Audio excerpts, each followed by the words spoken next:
Abra sua Bíblia, por favor, em Oséias, capítulo 14.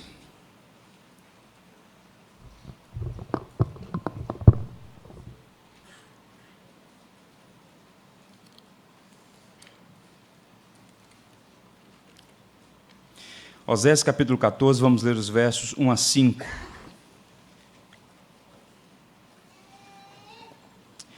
À luz dessa passagem, vamos meditar no tema apostasia no coração da igreja, quando o pecado suprime o amor por Deus. Oséias capítulo 14, diz assim a Escritura: Volta, ó Israel, para o Senhor teu Deus, porque pelos teus pecados estás caído. Tende convosco palavras de arrependimento e convertei-vos ao Senhor. Diz ele: perdoa toda iniquidade, aceita o que é bom, e em vez de novilhos, sacrifícios dos nossos lábios. A Assíria já não nos salvará. Não iremos montados em cavalos, e não mais diremos a obra das nossas mãos: Tu és o nosso Deus. Por ti o órfão alcançará misericórdia.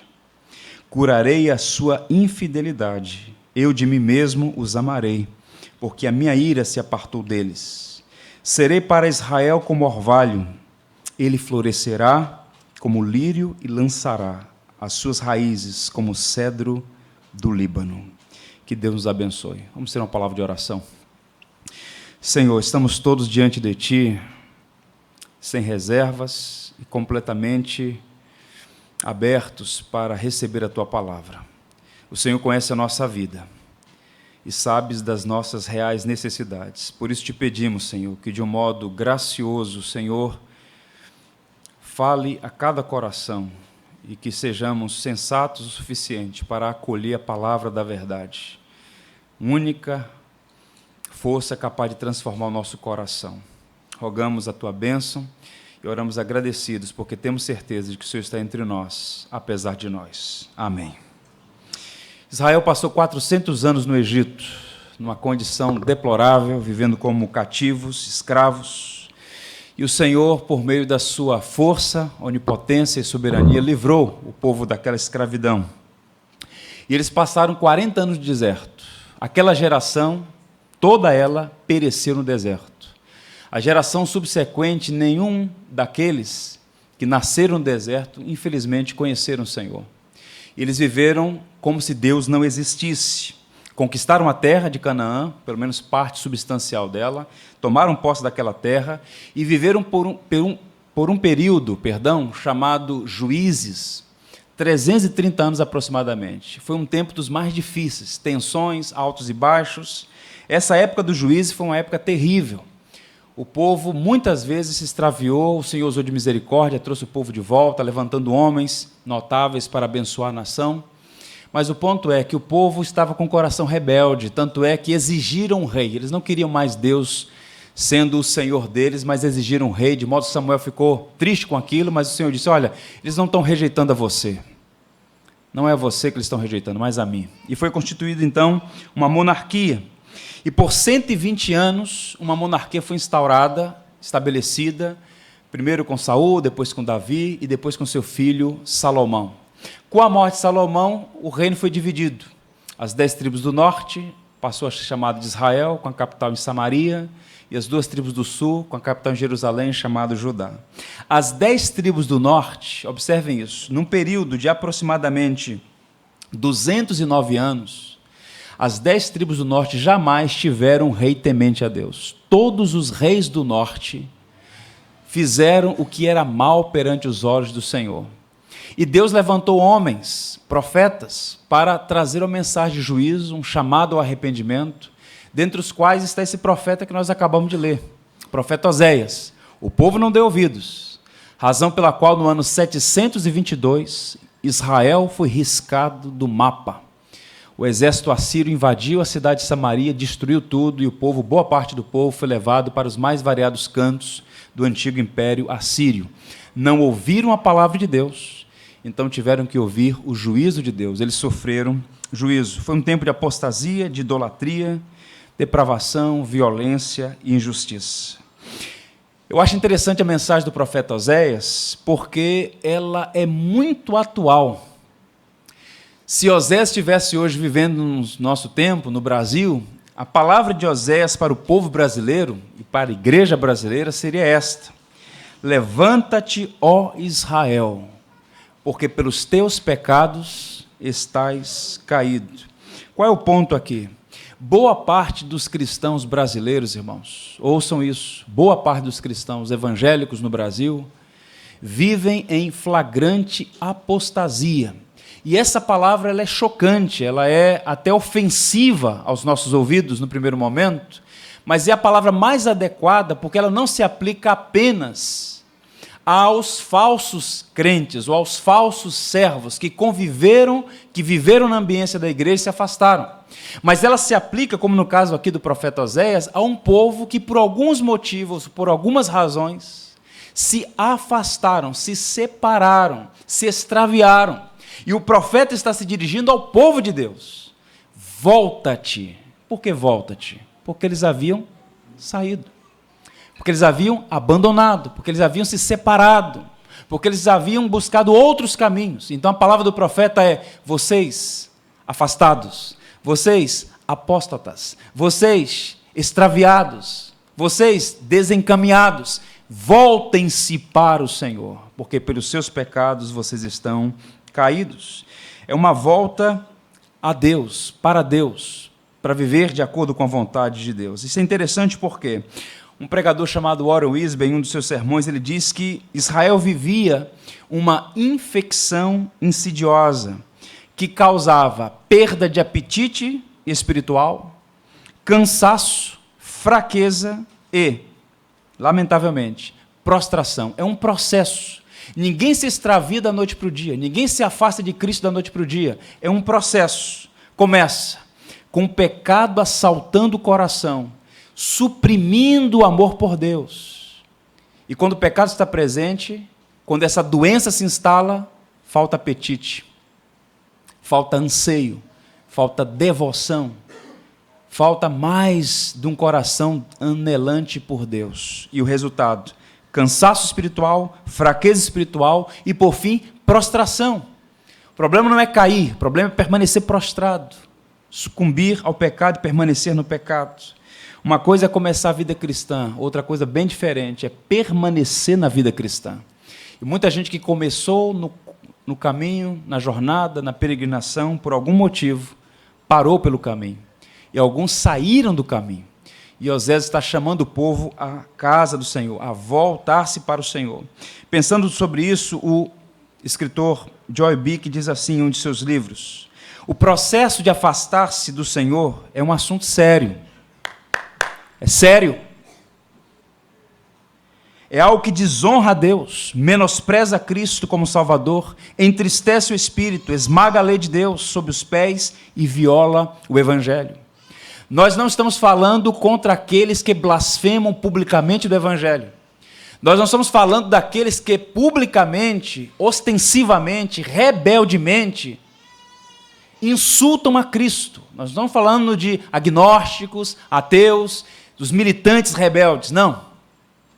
Nós estamos falando de um povo que conheceu o Senhor, que bebeu do Evangelho, que experimentou a graça de Deus, mas por algum motivo se afastou do Senhor, apostatou, permitiu que o pecado suprimisse a afeição pelo Senhor.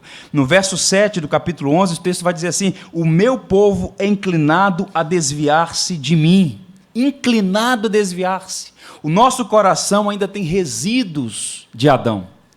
Razão pela qual nossa luta é constante, permanente, há uma tensão constante, de modo que se não houver vigilância, diligência, disciplina, o pecado acaba triunfando. De repente você se encontra vivendo como um pagão, como um incrédulo, como um desafeiçoado a Cristo. Isso é realmente perigoso. Quais são os sinais de que alguém apostatou? Quais são os sinais de que alguém está perdido na casa do Pai? Às vezes eu converso com certas pessoas e fico pensando, como chegou a esse ponto? Não é da noite para o dia, é um processo. E quem não ouve a voz da palavra, ouve o chicote da disciplina. E muitas pessoas estão debaixo de disciplina divina porque não deram ouvidos à palavra do Senhor. Lembrando do que o Senhor disse a Samuel: esse povo não rejeita você. A mensagem não é sua, a mensagem é minha. E ao pedirem a um rei, ao mostrarem tamanha rebeldia, é contra mim que eles se voltam. Eles querem um rei, elejam um rei, e eles vão sofrer na mão do rei. Ou seja, quem não ouve a voz do Senhor, ouve a voz da sua disciplina. Ou como disse outro pregador inglês, o C.S. Lewis, na prosperidade Deus sussurra, mas no sofrimento Deus grita. O sofrimento é o megafone de Deus. Então muitas vezes Deus permite e até envia as mais diversas adversidades para sacudir, disciplinar. E foi assim que Israel foi sacudido e disciplinado, de modo a voltar-se para o Senhor. Quais são os sinais da apostasia? Alguns, para entrarmos no texto especificamente. Primeiro, frieza na oração. Este povo se aproxima de mim e com seus lábios me honra, mas o coração está longe de mim. Qual é o perigo que nós cristãos estamos sujeitos, todo dia e o dia todo? Entrar na rotina mecanicista do hábito religioso. Você acorda, faz aquela oração antes de sair. Você vai almoçar, faz aquela oração antes do almoço. Você chega em casa, agradece a Deus pelo dia, porque chegou em casa. É um milagre chegar em casa. Você vai dormir, ora a Deus pelo dia, pede Deus te abençoe. Você entra na rotina de fazer da oração um recurso mecanicista, mas não há afeição, não há devoção. As palavras são honrosas, são honradas. Você não blasfema nas suas orações mecanicistas. Você diz: Senhor Deus e Pai, obrigado, Senhor meu Deus. Eu te louvo, eu te bendigo, eu te exalto. As palavras são honradas. Mas na leitura de Cristo, são palavras. O coração está distante. E uma das razões pelas quais podemos chegar a esse veredito é porque nós oramos pouco, muito pouco. E quando oramos, via de regra, é sempre para pedir. E pedir coisas que tragam benefício a nós. São orações, via de regras, egocêntricas, centradas em nós mesmos. Tente imaginar um pai que ama de todo o coração seu filho ou a sua filha, mas que esse pai agora está percebendo que todas as vezes que o filho ou a filha se aproxima dele, é apenas para pedir alguma coisa. Nunca é para estar com. Nunca é para simplesmente deleitar-se na presença, o afeto, a afeição, o calor. É como se Deus, e muitas vezes, na narrativa dos profetas você vai encontrar isso, Deus sentindo-se usado e abusado. Que maldade vossos pais acharam em mim, para deixarem a mim a fonte de águas vivas, para buscar cisternas rotas que não contêm água. Que maldade eu fiz. O povo estava enfadado de Deus. Temos poucas pessoas envolvidas no ministério da oração, porque a oração é uma prática para aqueles que foram afeiçoados ao Senhor. Estar com Ele, falar com Ele, ter comunhão com Ele. Frieza na oração é sinal de apostasia. E mais, indiferença à palavra. Jeremias, o profeta, diz: não me conhecem, e diz mais, e recusam a me conhecer. Esse povo não me conhece, mas tem um agravante: eles não querem me conhecer. E onde Deus se revela, irmãos? Deus se revela por meio da sua palavra. Deus se revela por meio da sua palavra. De modo que a indiferença à palavra, o texto sagrado escrito no vernáculo, agraciado fomos, temos o texto em nosso próprio idioma. A indiferença à palavra lida, exposta, pregada, cantada, a indiferença à palavra revela a nossa apostasia, a nossa separação, o nosso afastamento. Nós não podemos confundir curiosidade bíblica com fome de Deus. O indivíduo pode ter curiosidade, ele pode até fazer da teologia um hobby. Amo teologia, mas estou sempre vigiando meu coração para não fazer da teologia um hobby. O propósito da palavra de Deus não é apenas nos informar, mas nos transformar. Há um risco perigoso de ter bom conhecimento bíblico, teológico, e não conhecer a Deus. No entanto, o fato é que nós precisamos ter um coração como um salmista, um coração piedoso. E olha a diferença entre o homem piedoso e o homem impiedoso, que não tem devoção, afeição por Deus. Salmo de 119, verso 103. Como tuas palavras são doces ao meu paladar, mais doces que o mel em minha boca.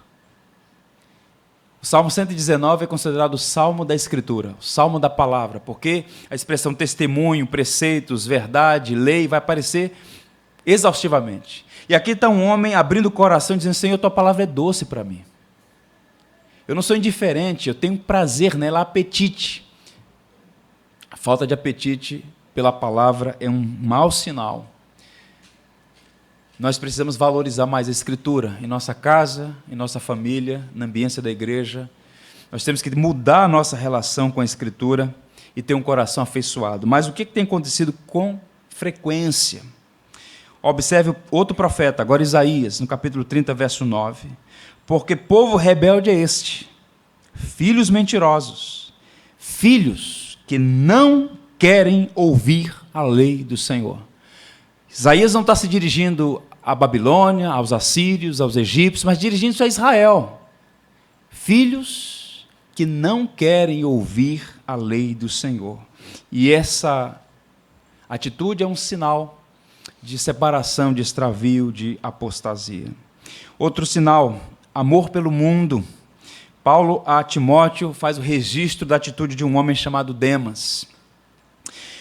Porque Demas, tendo amado o presente século, me abandonou. Não foi apenas o abandono de Demas para com Paulo. Demas não abandonou apenas o apóstolo Paulo.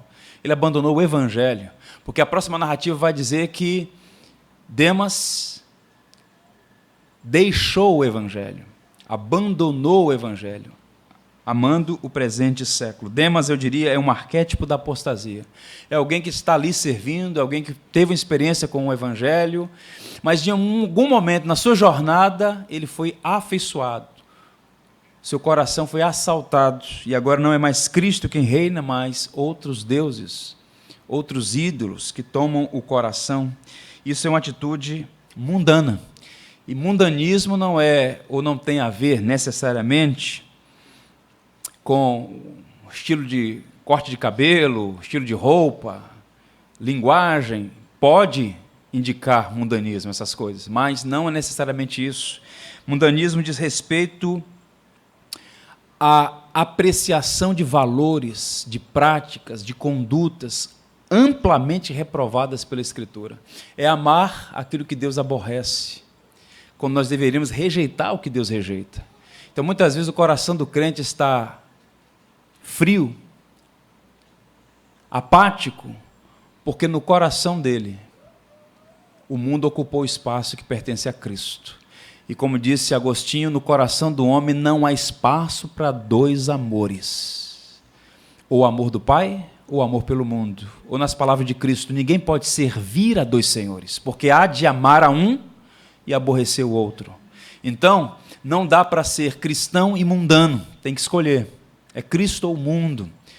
Pode parecer uma mentalidade meio binária, mas é assim que a Bíblia diz. É luz ou trevas, não tem meio luz ou meio trevas. Ou você está no Evangelho ou fora do Evangelho.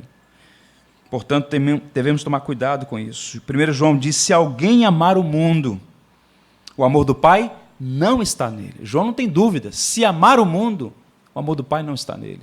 E esse amor pelo mundo aqui é, repito, valorizar, apreciar, enaltecer, gostar daquilo que aos olhos de Deus é reprovável.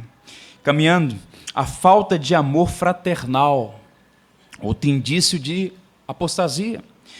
Palavra de Jesus em Lucas 7, aquele a quem se perdoa pouco, este ama pouco. Jesus nessa palavra está fazendo alusão ao fato de que a convivência, a comunhão cristã, a vida comunitária no Evangelho envolve dificuldades relacionais, mas o que dá e cria a possibilidade da convivência é o perdão. E esse perdão só é possível onde o amor está presente. Aquele a quem se perdoa pouco, este ama pouco. É impressionante que esse é um dos mais contundentes sinais de apostasia, razão pela qual nós temos esse fenômeno mundial, mas bem localizado aqui no Brasil também, que é o movimento dos desigrejados, de pessoas que sentiram-se ofendidas, sentiram-se magoadas e agora querem Jesus, mas nada com igreja, nada de compromisso, nada de submissão, palavra execrável para alguns, querem ser senhores de si mesmos. E aí se afastam da comunhão cristã e, acusando a igreja de falta de amor, vivem eles mesmos na mais deplorável falta de amor por Cristo e pelo seu povo. William Hendrickson diz assim: o mesmo imã, Cristo Jesus, que atrai pecadores a si e os transforma em santos, simultaneamente os agrega em comunhão íntima uns com os outros. O mesmo poder que um dia te tirou das trevas para a luz, o mesmo poder que um dia transformou seu coração de pedra em coração de carne, o mesmo poder que ressuscitou sua alma da morte, é esse mesmo poder que te agrega no Evangelho, que te une ao corpo místico de Cristo, de modo que é impossível estar em Cristo e longe da igreja. Estar em Cristo e desconexo do corpo místico de Cristo. Não existe Cristo sem igreja, não. De modo que aqueles que, embora presentes na congregação, estão divorciados emocionalmente da igreja, separados por algum motivo, estão em apostasia. Quem ama Cristo ama o seu povo. Portanto, eu quero lhe encorajar a pensar nessas verdades. Não se entregue. É uma batalha constante, é uma batalha espiritual. E a palavra de Deus, por meio de Oséias, ao mesmo tempo uma palavra de denúncia, é também uma palavra de esperança, chamando o povo à mudança, chamando o povo a voltar-se para o Senhor. E eu oro para que nesta manhã sejamos encorajados a fazer isso. Ouçam, vejam o que Deus faz com o seu povo. Deus chama o povo ao arrependimento. O verso 1, repito, diz assim: volta, ó Israel, para o Senhor teu Deus, porque pelos teus pecados estás caído. Curioso isso, como Deus faz. Ele é a parte ofendida. Não foi ele que ofendeu, ele é o santo de Israel. No entanto, embora seja ele a parte ofendida, quem toma a iniciativa de buscar o ofensor é ele. Volta-te, ó Israel. Não foi Israel que foi atrás de Deus, foi Deus que foi atrás de Israel. Volta-te, ó Israel, porque pelos teus pecados estás caído.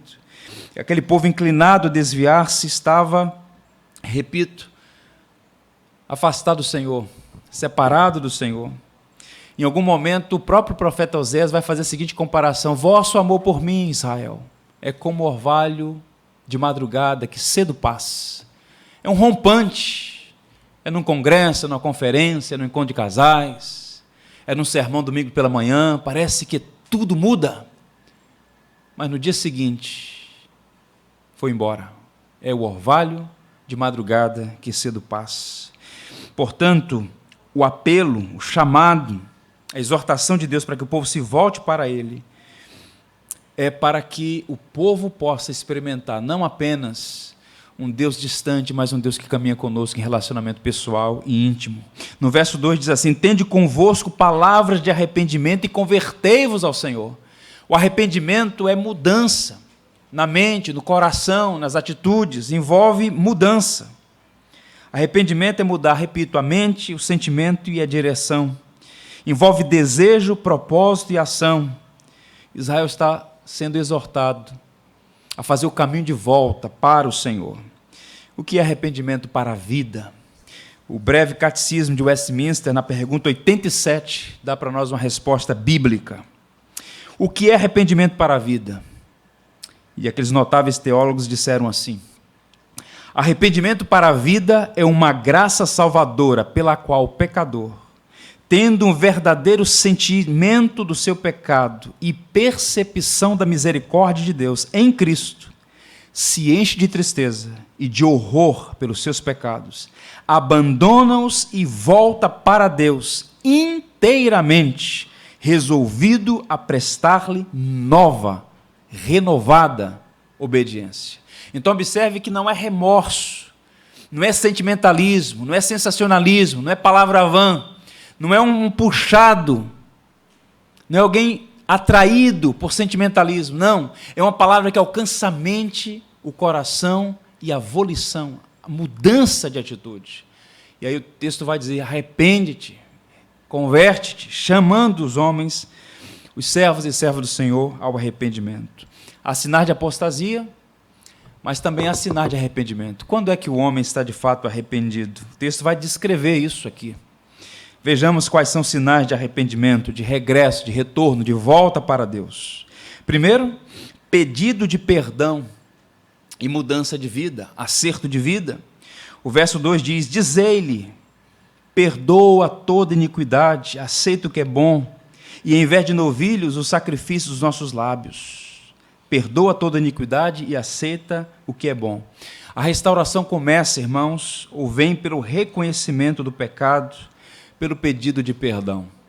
Quando Davi se extraviou, apostatou, foi seduzido pelos seus próprios pecados e pelo coração enganoso, quando ele é confrontado pela palavra de Deus por meio do profeta Natã, a oração de Davi não tem escusas, não tem evasivas. Ele diz: Senhor, contra ti somente pequei, fiz ao que os teus olhos parece mal. Quando nos voltamos para Deus, nos voltamos conscientemente, reconhecendo o nosso pecado, as nossas fraquezas, e nos voltamos para a prática do bem. O texto vai dizer: aceita o que é bom, ou seja, nós deixamos o que é mal e praticamos o que é bom, ou seja, buscamos fazer aquilo que é agradável aos olhos do nosso Deus.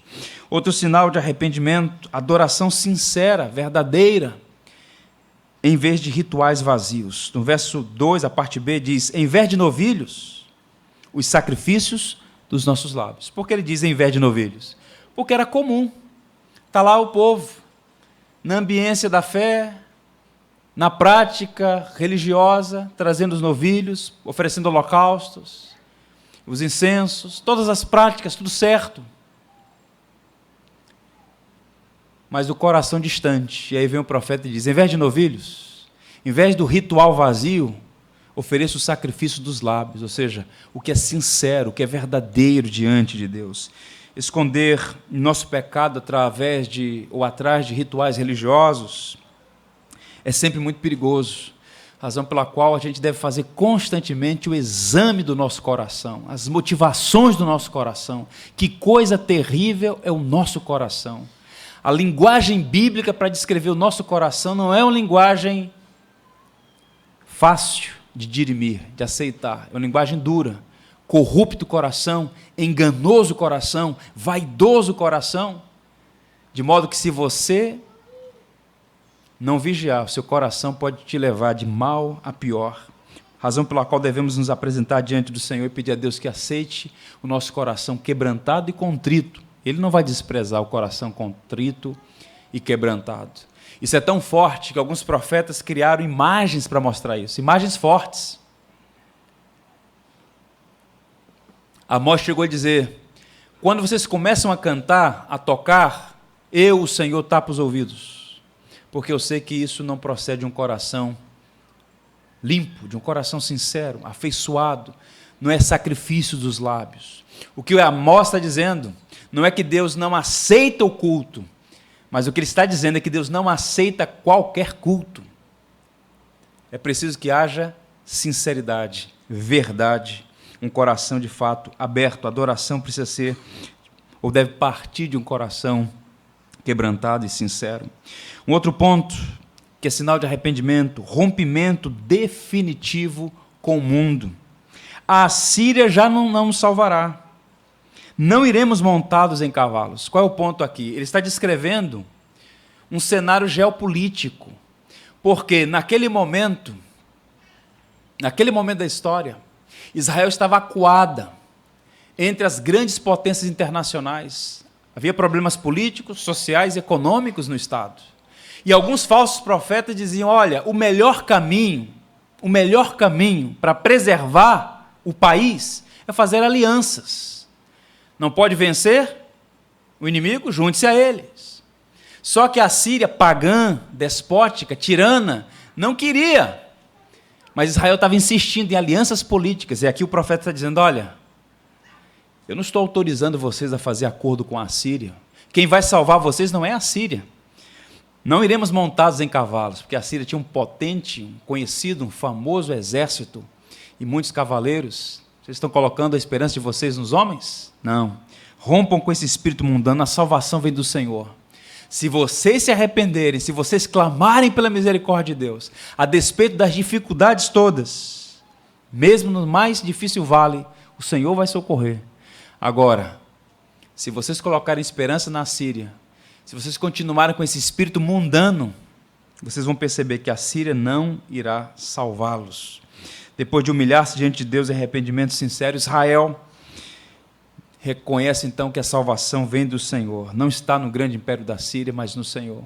Quantas aplicações poderíamos fazer aqui, não é? É ser mundano, é demonstrar mundanismo, quando nós tentamos fazer os nossos caminhos para solucionar os nossos problemas, quando o nosso maior problema é estar afastado do Senhor. Não adianta você querer resolver criando atalhos, quando o caminho de Deus é arrependa-se e volte para o Senhor. Nós não podemos dar sinais de arrependimento sem esse rompimento com a mentalidade mundana. E o texto prossegue no verso 3, outro sinal de arrependimento, rompimento definitivo com os ídolos. Observe. E não mais diremos a obra das nossas mãos, tu és o nosso Deus, por ti o órfão alcançará misericórdia. Repito, dos reis de Israel, dos reis do norte, nenhum deles foi temente a Deus. Muito pelo contrário, eles paganizaram o culto, inseriram ídolos, fizeram um acordo com nações pagãs, de modo que o povo estava habituado a práticas idólatras. E agora o povo arrependido, nas palavras do profeta Osés, diz, não mais diremos a obra das nossas mãos. Não são mais os ídolos forjados pelas mãos, ou mesmo fabricados pela mente. Tu és o nosso Deus, e a ti o órfão alcançará misericórdia. Não são os ídolos que manifestam misericórdia sobre nós, mas o Senhor. Israel havia cometido a loucura de fabricar ídolos e prostrar-se diante deles. Mas Deus, na sua misericórdia, está chamando aquele povo a romper com os ídolos que sutilmente assaltam o coração. No verso 12 do capítulo 4, ele diz assim, o meu povo consulta o seu pedaço de madeira, e a sua vara lhe dá resposta, porque um espírito de prostituição os enganou. Eles, prostituindo-se, abandonaram o seu Deus. Como é que nós mostramos arrependimento? Rompendo com os ídolos. Nós evangélicos temos, de modo muito claro, isso é uma cultura, valores, princípios estabelecidos na fé evangélica, de não nos prostrarmos diante de imagem, de ídolos, mas no nosso coração há mais ídolos, muitas vezes, do que nos altares da Grécia e da Roma antiga. São os ídolos que nós constituímos e que Deus diz, rompam com esses ídolos e coloquem a afeição somente em mim. Que Deus seja o amado da nossa alma e não os ídolos que nós constituímos, irmãos. Nós precisamos desinstalar os ídolos, porque os ídolos, eles prometem o que não podem dar. Por trás de toda pessoa descontente e ingrata, há um idólatra. Porque quando Deus é soberano no nosso coração, quando Ele reina, há paz, há contentamento e há alegria. Se você não é uma pessoa contente, não é uma pessoa alegre, pode ter certeza, como 2 mais 2 são 4, há ídolos na sua vida. E esse povo, o povo de Israel, nossos pais na fé, estavam sendo exortados a abandonar os ídolos. E quais são as promessas de Deus para os homens e mulheres arrependidos que voltam-se para Ele? Que promessas maravilhosas a partir do verso 4. Primeiro, cura do coração. Curarei a sua infidelidade. Essa é uma doença crônica. E nós não podemos curar o nosso próprio coração. Não é criando uma regra, uma cartilha moral, ou uma série de preceitos que nós vamos cuidar disso. Envolve disciplina, envolve realmente diligência, mas é uma obra que só Deus pode fazer. Curarei a sua infidelidade. Ou seja, à medida que nós conhecemos a Deus e o amor dele entra no nosso coração, vai expurgando os ídolos. Deus vai curando o nosso coração. 2 Crônicas 7,14 diz assim, vamos ler juntos?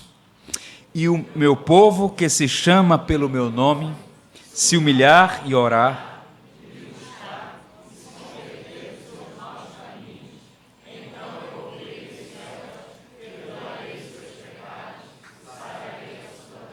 sararei a sua terra. Mas começa com uma condicionante ali, está faltando ali, se o meu povo. Se o meu povo. Envolve arrependimento, e quando nos voltamos quebrantados, o Senhor cura o nosso coração. A história da igreja, ela tem lições preciosas para nós. Eu sempre encorajei, com a graça de Deus, sempre irei encorajar os irmãos. Estudem história da igreja cristã. Há páginas tenebrosas e páginas inspiradoras. E é interessante a quantidade de homens e mulheres que se extraviaram por algum motivo, mas foram alcançados pela graça de Deus e oraram com toda sinceridade: Senhor, cura o meu coração. E experimentaram dias maravilhosos, porque Deus tem poder para restaurar o coração daquele que se apostatou e trazer de volta para si. Uma oração constante que nós devemos fazer é: Senhor Deus, conquista o meu coração. Conquista o meu coração. Eu acho engraçado, poderia usar outro adjetivo, mas vamos deixar esse. Uma passagem do livro de Provérbios, em que a palavra de Deus diz assim: Filho meu, dá-me o teu coração. Do Senhor é a terra e a sua plenitude, o mundo e o que nele há. Mas agora chega o Todo-Poderoso, o Senhor de tudo e todos, e diz: Filho meu, dá-me o teu coração. A quem pertence o nosso coração? A quem pertence o nosso coração? Curarei a sua infidelidade. Peçamos a Deus que Ele cure o nosso coração, e para que o nosso coração seja inteiramente do Senhor. E mais, ele diz ainda no verso 4, sobre amor constante, outra promessa: eu mesmo os amarei, porque a minha ira se apartou deles. Promessa de amor constante. Deus constantemente amando, se afeiçoando, se apegando a nós, nos dando a alegria de ter comunhão intensa com Ele, não perfeita desse lado da existência, mas comunhão intensa, até um dia que nós conheceremos como também somos conhecidos e amaremos como somos amados, com perfeição, mas só amará a Deus com perfeição na eternidade quem já o ama desse lado da jornada. Jeremias, o profeta, diz: de longe se me deixou ver o Senhor, dizendo: com amor eterno eu te amei, por isso com benignidade te atraí. Fomos amados com amor eterno, e a única resposta adequada a esse amor é amor, afeição, devoção. Nós precisamos orar pedindo a Deus que nos dê graça para amá-lo sobre todas as coisas. E a promessa dele é: eu os amarei, porque apartou-se a minha ira. E por fim, restauração espiritual. O verso 5 diz: serei para Israel como orvalho. E aqui há um recurso de ironia aqui. Há um recurso de ironia da parte do profeta, porque o mesmo profeta diz: olha, vocês me amam como o orvalho de madrugada, que cedo passa. Agora, eu serei para vocês como orvalho. Qual é o jogo de palavras aqui? No contexto árido de Israel, desértico, boa parte daquela região, a impressão que se tem ao amanhecer é que houve chuva, mas não foi chuva, foi o orvalho que regou a terra árida. É impressionante. Razão pela qual o salmista, no Salmo 133, diz que o Senhor graciosamente vem sobre o seu povo como um orvalho que desce sobre os montes de Sião. E é curioso isso porque o Monte Hermon, o mais alto monte de Israel, no norte, a 3.000 metros de altura, fica a mais de 300 quilômetros dos montes de Sião. A mais de 300 quilômetros. Mas o orvalho desce do Monte Hermon e vai regando aquela região desértica, vai rompendo as torrentes do Negev, cortando o deserto. E o Senhor está dizendo: olha, eu vou restaurar vocês. Do Hermon vai descer chuva, copiosa chuva, o orvalho que desce do Monte Hermon. O monte que em alguns momentos fica coberto de neve. E desce aquela água regando o deserto, trazendo vida, restaurando onde há apenas aridez e sequidão. De modo que não apenas somos abençoados, mas também abençoamos vidas. Do Monte Hermon para o Monte Sião. A bênção que vem sobre nós também abençoa outros. Deus quer descer sobre nós, irmãos, como orvalho que desce do Monte Hermon e abençoa os montes de Sião. Portanto, a minha oração é para que nós, alguns de nós, quem sabe você, que nessa manhã encontra-se com o coração seco, árido, desértico, experimente essa restauração espiritual. Que seu coração possa ser novamente tomado da plenitude da presença de Cristo, para que você possa permanecer fiel e firme no Evangelho, vivendo os seus dias para a glória daquele que te amou e por você quis morrer. Falta muito pouco para ouvirmos a voz do nosso Deus, nos chamando para estar para sempre com Ele. Portanto, vamos usar bem os dias da nossa vida, com um coração sábio. Quero terminar lendo 2 textos. Um é de um pastor do século passado e outro é do profeta Jeremias. O texto diz assim: sua vida anda seca ultimamente, nenhuma lágrima, nenhuma oração, nenhum fervor. Você não tem encontrado a Cristo, não vê seu rosto há muitos anos. E longos dias, fique em silêncio e prostre-se diante de Deus. Se as pessoas quiserem detê-lo com conversa fiada, deixe-as de lado. Humilhe-se diante de Deus, em um lugar solitário, e diga: que Deus me perdoe. Que Deus mostre o meu pecado, mostre o que está me impedindo, mostre o que quase destruiu a minha vida. Aconteça o que acontecer, que eu não seja rejeitado, mas que eu ainda seja usado por Ti para Cristo, através do Espírito Santo. É preciso que haja isso, um coração quebrantado. Vamos ler juntos Jeremias, a oração do profeta deve ser a nossa, juntos. Cura-me, Senhor, e serei curado. Salva-me e serei salvo, porque Tu és o meu louvor. Cura-me e serei curado. Vamos orar? Curve a fronte, aí onde você está. Esse é o momento de oração, contrição, confissão, arrependimento, mudança. Todos nós devemos orar. Vamos permanecer assentados, falando com Deus. Senhor, Te damos graças pela Tua palavra, bendita palavra, que vem ao nosso encontro e chama o Teu povo, a cada um de nós, ao arrependimento e à mudança de vida. O Senhor sabe que muitas vezes na nossa jornada nos encontramos com o coração árido, seco, refratário. Muitas vezes, Senhor, ainda que outros não percebam, estamos vivendo como desviados na Tua casa. Vivendo como ovelhas extraviadas, fora do caminho, fora do aprisco, fora da liderança do supremo e perfeito pastor que é Jesus Cristo. Por isso nós nos rendemos ao Senhor esta manhã e suplicamos perdão para os nossos pecados. Perdoa-nos, Senhor, e nos ajude a ter a mais afeição pelo Senhor, amor, um coração quebrantado em que somente o Senhor tem a primazia e total soberania na nossa vida. Ó Deus amado, o Senhor conhece a nossa vida. Ó Pai, faz uma obra que só Tu podes fazer. Como disse o profeta Jeremias, cura-me e serei curado. Ó Senhor, que sejamos curados da infidelidade do nosso coração. Que nenhum pecado venha suprimir o nosso amor pelo Senhor. Que nós possamos ouvir as palavras de Cristo, o ressurreto, as mesmas palavras que um dia Ele dirigiu à igreja em Éfeso. Lembra-te de onde caíste, arrepende-te e volta-te ao primeiro amor. Ó Senhor, que nós possamos nos voltar para o Senhor com todo o nosso coração.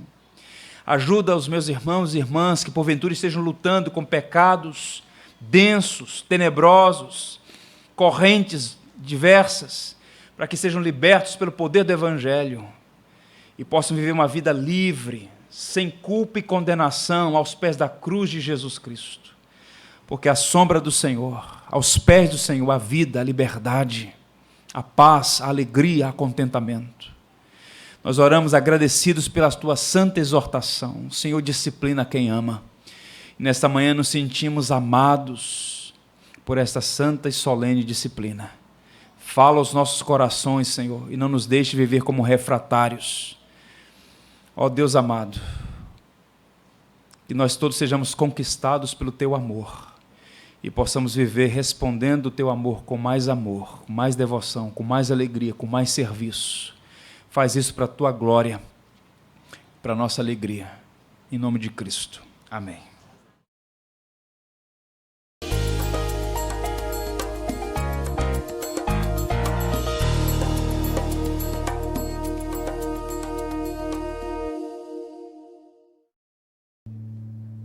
Tu és fiel, Senhor, meu Pai celeste, pleno poder aos teus filhos darás. Nunca mudaste, tu nunca faltaste, tal como eras, tu sempre serás. Vamos juntos? Tu és fiel, Senhor, tu és fiel, Senhor, dia após dia, com bênção sem fim. Tua mercê me sustenta e me guarda. Tu és fiel, Senhor, fiel a mim. Flores e frutos, montanhas e mares, solo